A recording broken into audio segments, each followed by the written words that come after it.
Hello besties, welcome back to my channel. My name is Luna and welcome to Luna's bookshelf. I know, it's been a really long time.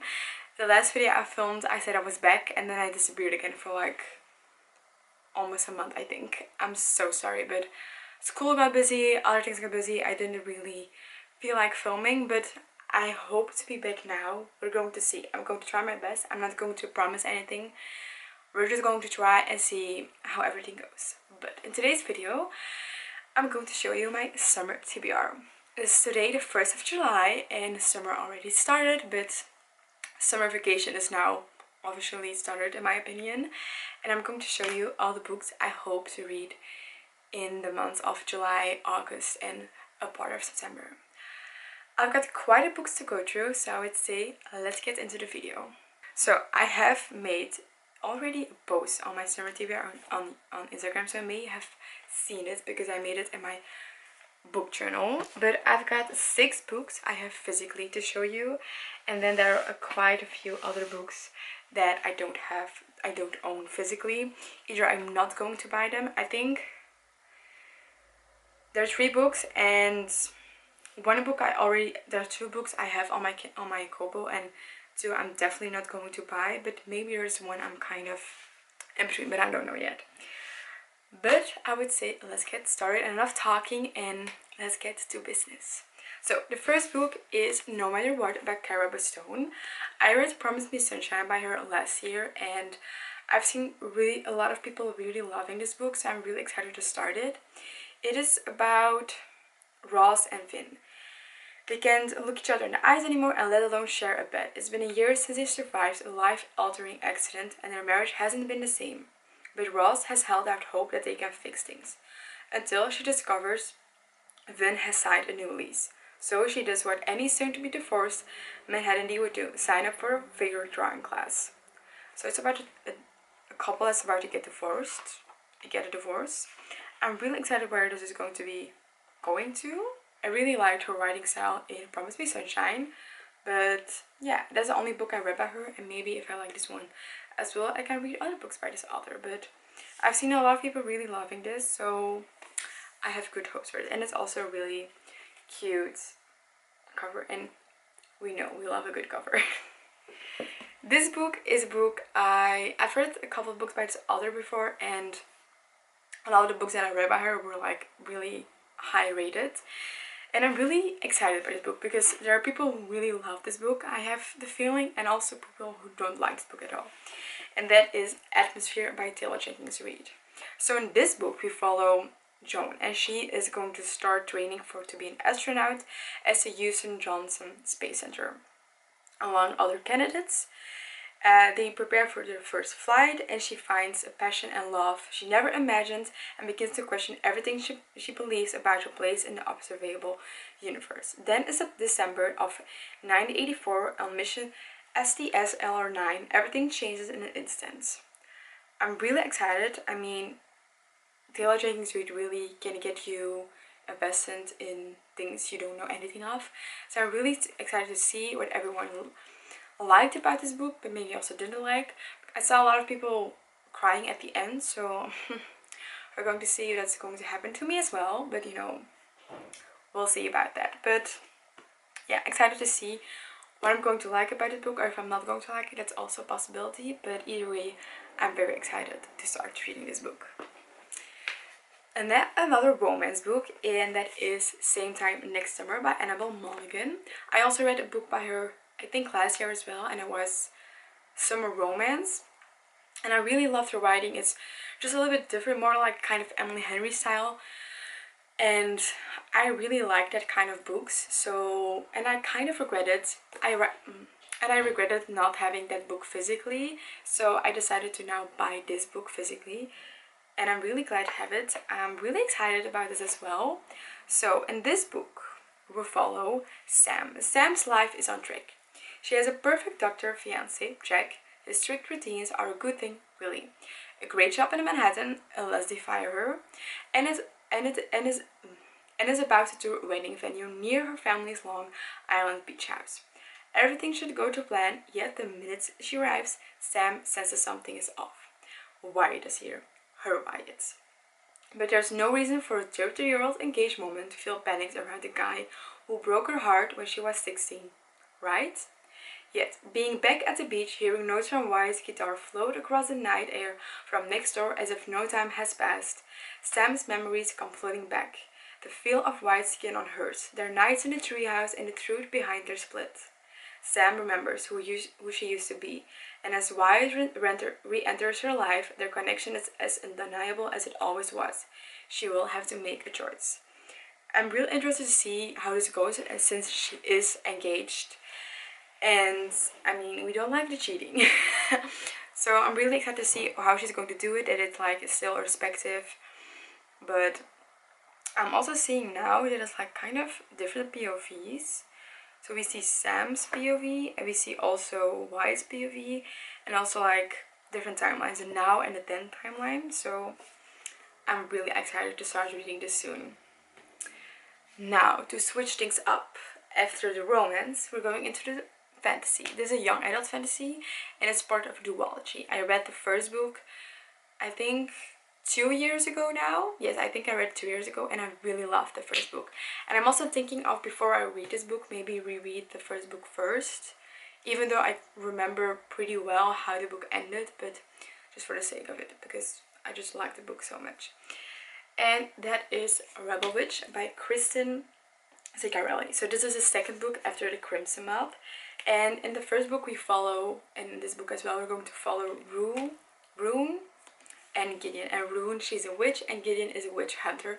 And there's this thing happening between the two of them in the first book, and they use each other. And we're going to do a follow-up in the next book, in this book. And yeah, I can't wait what she did with it. It's a little bit thicker than her first book, but I remember it being really fast-paced, and I was so invested in the characters. It's also dual POV, which I really appreciated, to see both of their like ideas and feelings, and I like that a lot. So I can't wait to read more about them. So yeah, we're going to see how it's going to end. Continuing to like, I think it's a romance. I think we can call this a romance. I finished last year a series by this author, and I was emotional. So I'm a bit scared to start this book because what if it's, yeah, I don't know. I have also really high expectations of this book because I really love her other books. But it's kind of difficult because, you know, no one will compare to, no. But I'm a little bit scared to start reading this book as well. But, you know, we're going to see, and we'll see how we like it. And that is Conditions of Will by Jessa Hastings. So I'm really excited to start. It's another book by her. This is a standalone though. I don't think this is part of the series, but I really love Magnolia Parks and Daisy Hayes. I continued the series last year after I kind of took a long break of it. But yeah, so in this book we follow Georgia. A London-based Georgia Carter has long estranged from a wealthy, conservative South Carolina family until she gets a text that's dead. As Georgia returns for the funeral, she is reunited with her favorite brother, Oliver, and meets his AA sponsor, Sam. Georgia and Sam are instantly drawn together, but Georgia can't help noticing how her brother looks at Sam, and the last thing she wants is to hurt her only real family. Tensions rise when their father's will reveals inheritance to a mysterious stranger, to find out who, and more importantly, why. Georgia, Oliver, and Sam set off on a road trip to uncover the truth about their father's life. As secrets, both old and new, threaten to push the cartridge beyond breaking point, there are only so many cracks a damaged family can take before it shatters. Very excited to see. And again, another about a rich family. We love that. So yeah. I do think, I don't know if I'm correct, but I think in this book there is a mention of the Magnolia Parks universe, but I'm not sure. But I mean, I really like the cover. It's so cute. I really appreciate it. But yeah, we'll see how I feel about this book, and if it can top maybe Magnolia Park / Daisy Hayes, or if it's like just as good, or if it's maybe less good. We'll see. We'll have to see. And then now, this book is a book that's been on my TBR for quite a long time. No, I bought it in December of 2026, but I've tried reading it before on my e-reader, but I stopped. But I really want to read it because, again, I read the book by the same author and I really love that book. But the thing about this book is it's a little more out of my comfort zone. It's historical fiction, and that's kind of why I'm scared to read it, because, yeah, I don't know, it's just different. I'm a girly who reads a lot of romance, and here and then I read a fantasy, and maybe sometime I read a literary fiction, but a lot of times I just read romance. And I'm also always kind of scared to read like another genre, but I really want to push myself and try other genres, because you never know, maybe I like it as well. And that is The Nightingale by Kristen Hanna. You've seen this book before. I've talked about it quite a few times in TBRs, in books I mentioned, etc. But I really hope to read it. It's also this, it's just this, such a beautiful edition. It's also signed. I got it myself as a present, and I just really need to read it. And the thing is, I think I will really love this book.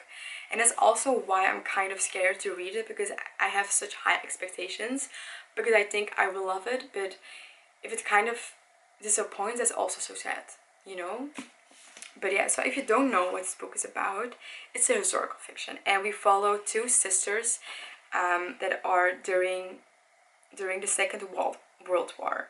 So Vivienne and Isabel are sisters, separated by years and experience, by ideals, ambition, and circumstance.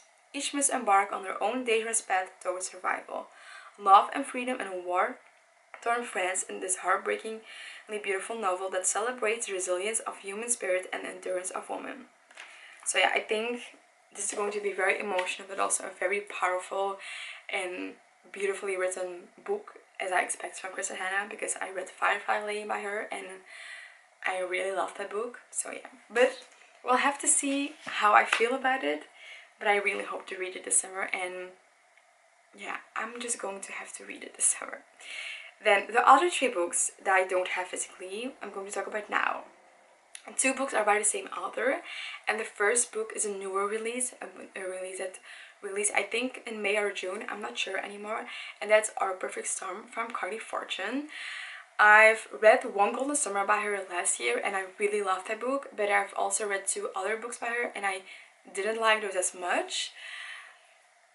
But I'm like, we're going to give her another chance. I mean, I really loved One Golden Summer, so maybe we'll like this one as well. We're going to see. And then I also want to read the same, also by Carly Fortune. I want to read This Summer Will Be Different. I have that on my e-reader, and I think I'm also going to read Our Perfect Storm just on my e-reader. But yeah, those are two perfect summer books, I think. I mean, all of her books are really summer-centered, so I think the summertime is a perfect time to read her books. So yeah, I'm really excited. I don't know anything about these books, and I'm just going to go into it blindly, because that's what I do most of the time into books, and I just really love that. So yeah. And then the last book on my summer TBR is a book that quite a few people in my friend group have like, girl, you really need to read this. Like almost a couple of days ago, my friend again said, Luna, read this book, I know you're going to like it. And that is Binding 13 by Chloe Walsh. Yes, Binding 13. I'm so scared to read this book, because first of all, it's a really thick book, but I mean, that's not really necessarily the reason why I'm scared to read it.